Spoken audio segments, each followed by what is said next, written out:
You can never whip these boys if you don't keep you and them separate.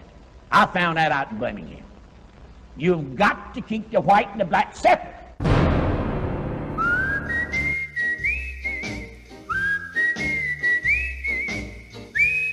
What about you, sir? Do you think the colored students will show up? If I got anything to do with it, they won't show up. Well, I think it's a breaking point of the school integration. I just don't feel that they have a right to go to school.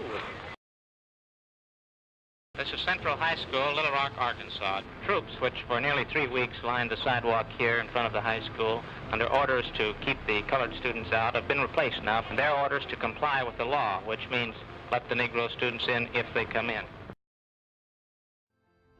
In September of 1957, 9 black school children, the eldest only 17, forced us through such a blockade. They sought a better education for themselves and the opportunity to pursue the American dream. Arrangements were made for all 9 students to meet off campus and approach the school accompanied by a lawyer and under military protection. Because the Eckford family had no telephone, Elizabeth was unaware of the arrangements, so she set out alone. This girl here was the first Negro apparently of high school age to show up at Central High School the day that the federal court ordered it integrated. She was followed in front of the school by an angry crowd, many of them shouting epithets at her. The governor continued to fight federal authorities until finally on September 24, President Eisenhower federalized the Arkansas National Guard control and ordered the 101st Airborne Division to escort the 9 students into the school. For the remainder of the school year, the Guard accompanied the students from class to class. For reapportionment under the rule laid down by the United States Supreme Court in its recent crazy ruling, will take away the representation from a great number of the counties in this state.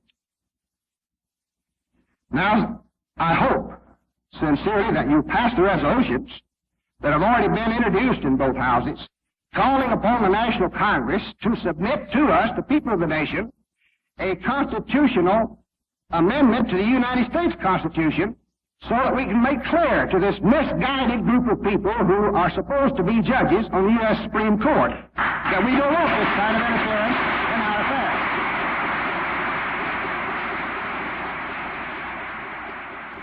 affairs. He went out of his way not to raise the country's temperature. When you know you have the authority to do something and you're determined to do it and see it through, then it's better to talk more softly. It's better to be resolute without being For a few minutes this arrogant. evening, I should like to speak to you about the serious situation that has arisen in Little Rock. Today issued an executive order directing the use of troops under federal authority to aid in the execution of federal law at Little Rock, Arkansas. Mob rule cannot be allowed to override the decisions of our courts.